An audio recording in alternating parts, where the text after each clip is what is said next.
Popcorn Junkies on Oscar night. Now the reason we haven't reviewed the South Korean film Parasite any sooner is because a lot of our Popcorn Junkies followers have been saying, have you watched Parasite? When are you going to see Parasite? Why wasn't it in your list of top films for 2019? Oh, okay.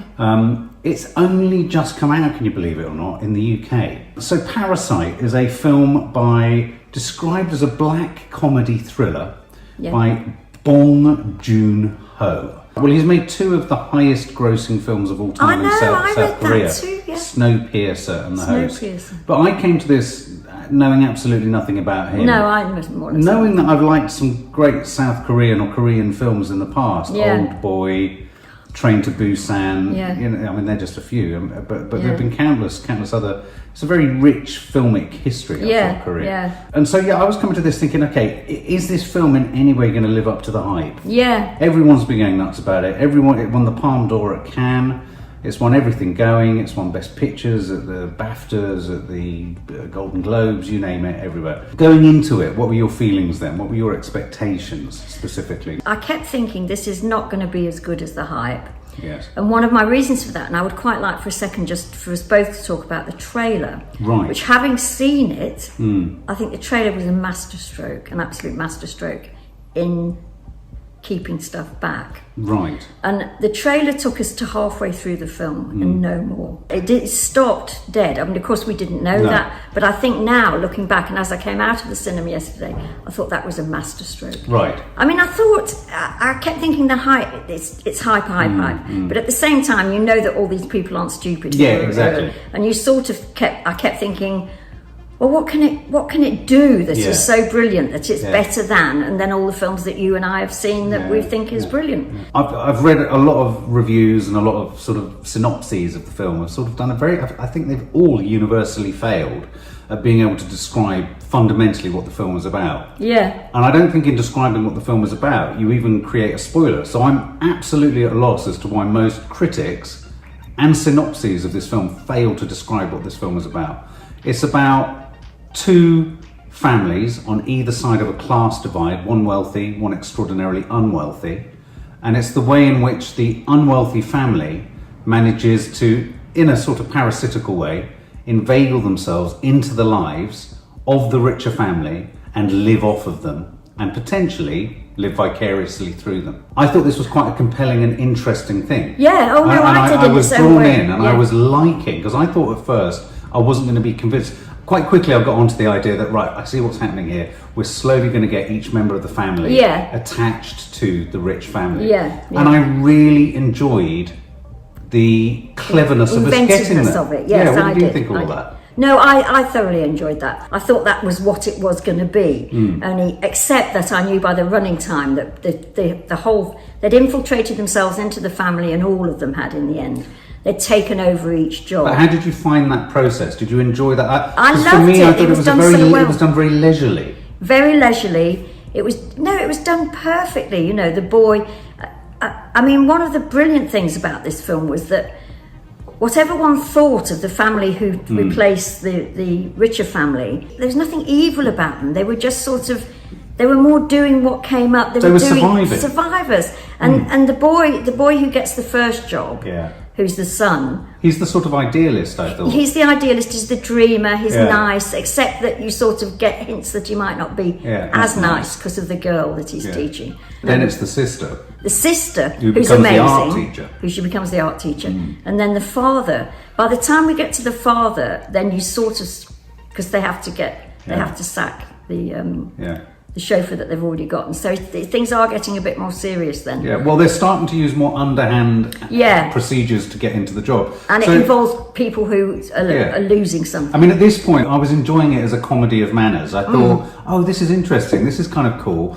There was a part of me where I was thinking, okay, so we're about an hour in now, and I know we've got another hour and a quarter. Yeah. And essentially, this has to run out of steam. Yes. And something has to go wrong. I thought that exactly. Yeah. Can I say the moment see if it's the same moment as you? What, that you thought what? So I thought something's got to happen Got to dramatically. go wrong, yeah, go for it. And it's in the bit where they're all getting drunk in the room. Oh, absolutely, yeah. You know that from there then something dramatic. Well, you know that they're at the point that they've let their guard down. So effectively, just as a grab, this poorer family have so inveigled themselves into this richer family's lives, and they're all working as in support roles. So like nanny, art teacher, English tutor, and driver. And they've literally bumped off employment-wise, not literally, all the other former members of staff, and they now are making themselves absolutely crucial to this family. Yeah. As I got towards the end of this film, without giving anything away yet, I would have said it was a film of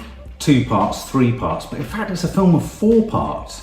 It's a film in 4 chapters. It turns from a comedy-ish of social manners and what social observation, and vaguely political, blah blah blah blah, to a horror film with it in the simple expediency of having them all letting their guard down, relaxing, and then somebody arriving at the door, and then in that moment you sort of all the tropes of what could be. I mean, we don't know at this stage, and maybe it doesn't become a conventional horror film. In the way that somebody knocking on the door, the whole somebody going to the basement, all of that sort of stuff are the tropes of horror films, which was partly why I thought it was so clever. It shifts a gear. It's like cuckoos in a bird's nest, isn't it? Living their life. Yeah. I thought, okay, where's the sinister trick going to come from in here?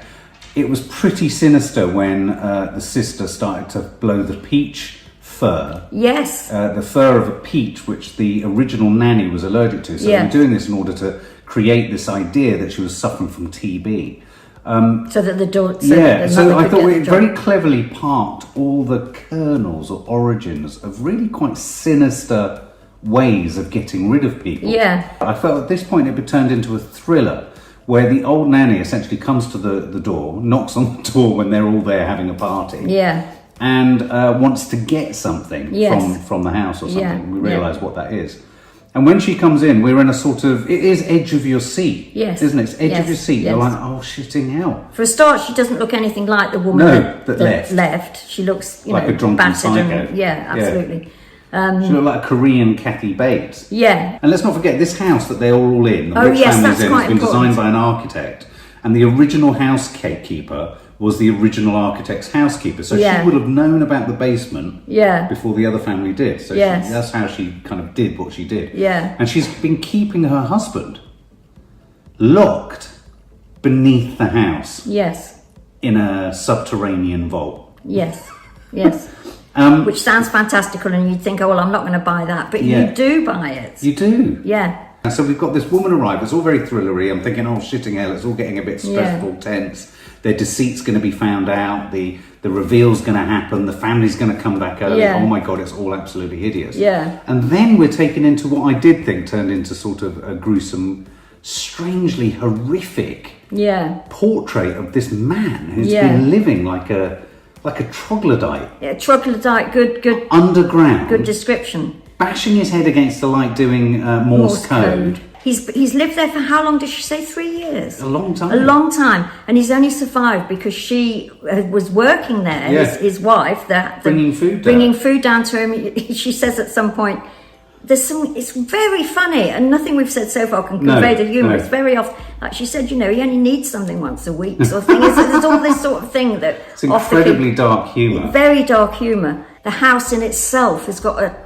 personality. And it's so beautifully shown, the contrast between the air and up above and where they live, which is subterranean. And as we discover, the guy, her husband, is even more subterranean than the family was subterranean. Yeah, exactly. So you've already come down one layer to the family beneath the wealthy family, but then beneath them there's the almost the untouchable class, which is very clever. I thought was very clever because and it completely broadsided me. And me. And I was like, hang on a minute, I've got to get to grips with this whole other world that's going on beneath this house. Yeah. And then our poor family, the original poor family, that they didn't. I thought they were going to go into a mode of just trying to eliminate and kill the family, the woman and the man beneath, but they didn't. Which would have been simpler. It would have been far simpler, but they kind of went into a strange damage limitation situation, didn't they? Yeah, and that's why I think in a way there are many things that are so clever in this film, because nothing is as it seems. No. Nothing is simple. No. That it would have been, I mean, easy and maybe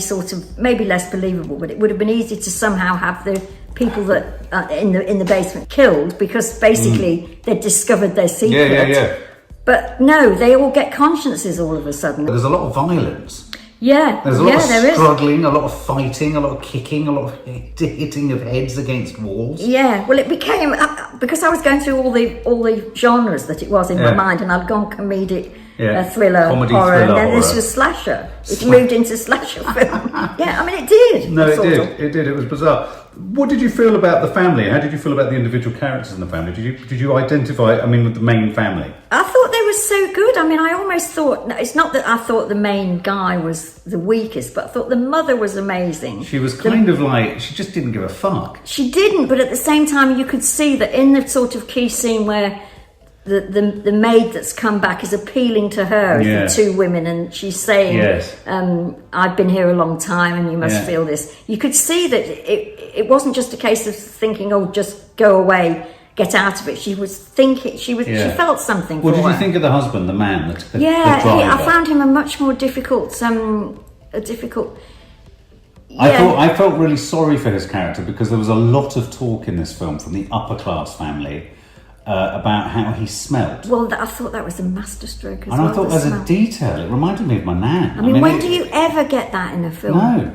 And it's such an important detail, the sense of smell about some people that you just can't lose. And so this odour actually stuck with him somehow, for me, throughout the film. Yeah, he's dressed himself up, he looks the part, he's got all the sort of things to say that he can drive a car well, and that he's got... So he's looking the part. Yeah. But after all of that work and whatever, there's still this very slight thing that when the husband of the rich family talks to his wife, he will mention that there's a slight smell, which is not like their smell, it's different. Well, I thought what I liked about all of that was, it was however much someone can escape their class or their position or anything, you can't remove the essential odour of your origin and what you are. And I thought it became a really fascinating film about haves and have-nots. Absolutely. And about how, you know, with all the will in the world, you might be able to sort of sit at the table of the family that you've kind of usurped, but you can't become them. No. And I thought, you know, okay, I'm not au fait with Korean culture, but it's a tale. Maybe that's why it's had such a universal appeal. Yeah. You know, the haves and the have-nots, because there was a very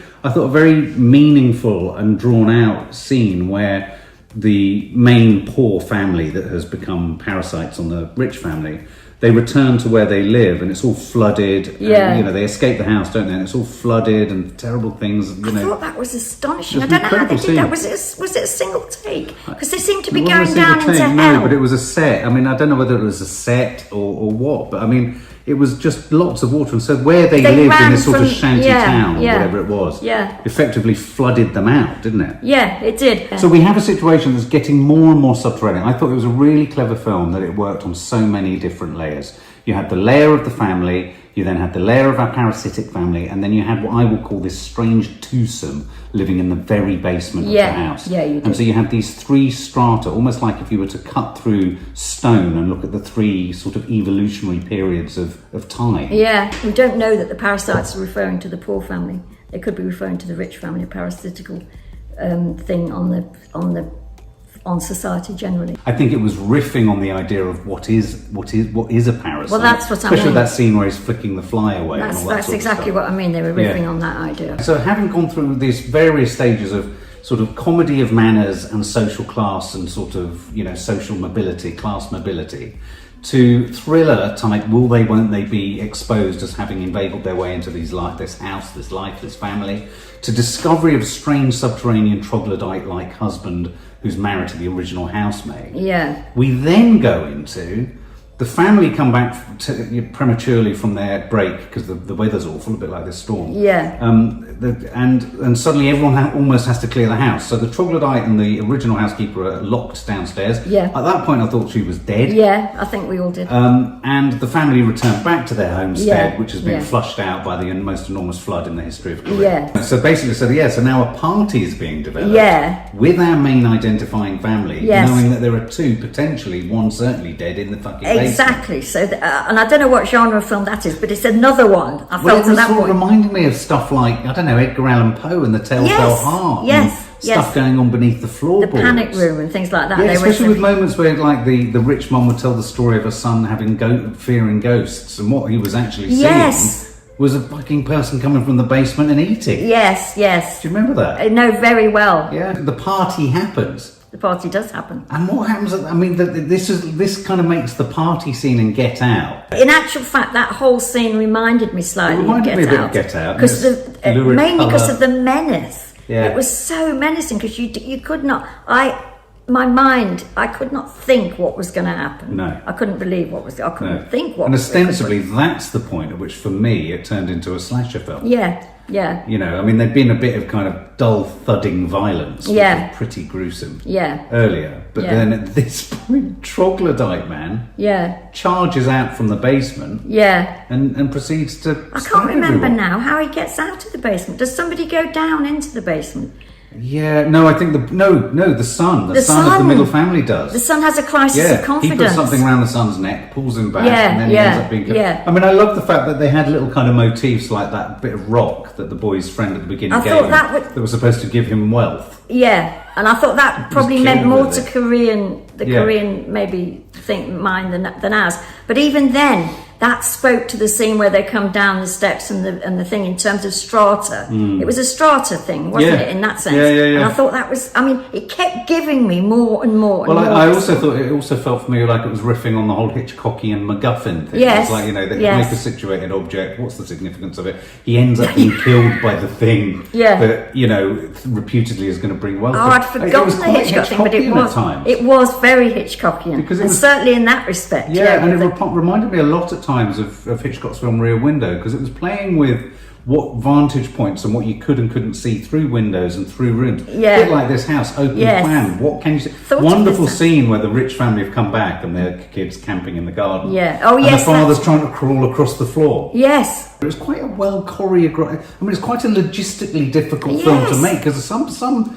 narrative moments were critically based upon what someone could see from one position or not see. Do you know what I mean? In a physical way. In a physical way. So, and in a weird way, that appeals to the notion of the architecture of the house. It was only possible, this story, because of the architecture of the house. And in a sense, the original architect, who we are told about in the film, is the architect of everyone's demise. Exactly. Which is quite neat, isn't it? It's very neat. And in terms of characterization, none of this, in the same way as it wouldn't have worked in a different environment, it wouldn't have worked without the mother of the rich family, who plays it superbly. She's so good.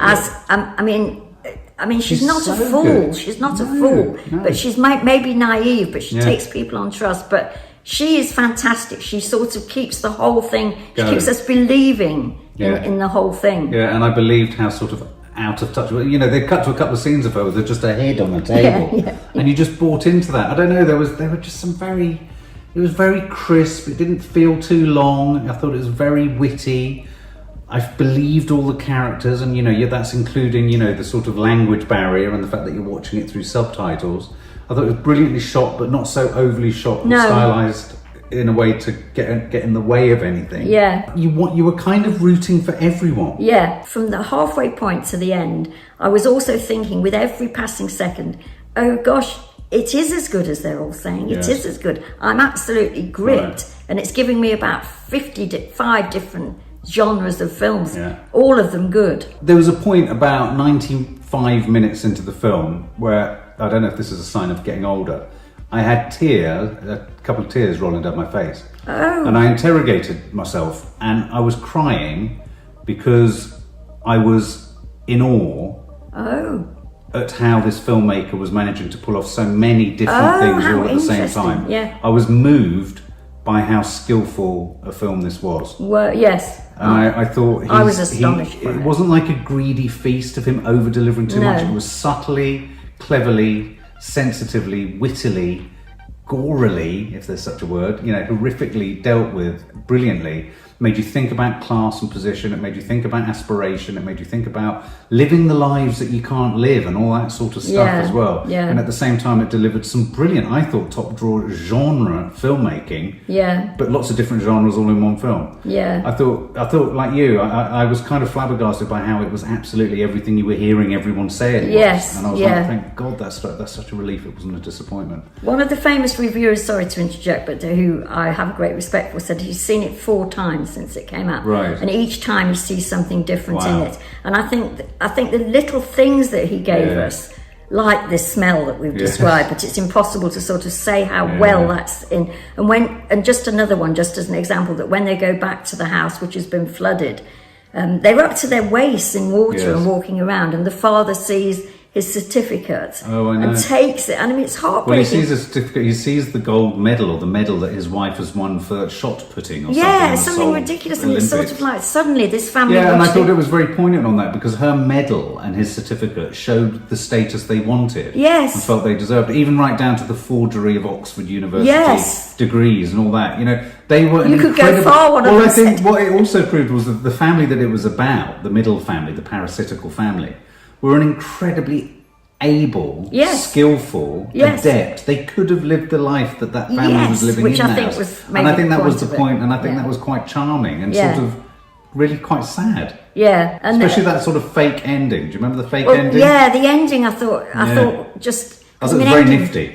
I was just going to say, endings can be really difficult. And I'd sort of, about 5 minutes before it did end, I thought, I don't see how this can end. I've never known a filmmaker so effortlessly indulge in giving us 2 possible endings and not make either one feel stretched. No, exactly. Do you know what I mean? Yeah. He did it so well. He gave you the one, then pulled you back from it and gave you the other. Yeah. And you're like, oh, you cheeky bastard. Yeah, but and he did it. But bloody clever. I'd give it 100 out of 100. I would too. Would you? So I want to say the words, 100 out of 100. Good. It deserves every single thing that it's It had. really does. It really does. An absolute treat. And if you do go and see it, it's an absolute treat. And it'll be interesting for us now to see what happens at the Oscars, because it won Best Film at BAFTAs, didn't it? Yeah, and the Golden Globe. And it'll be interesting, because as we've now seen it. Yeah. For more film and family fun, don't forget to click the subscribe button and make sure to click the bell to never miss an update.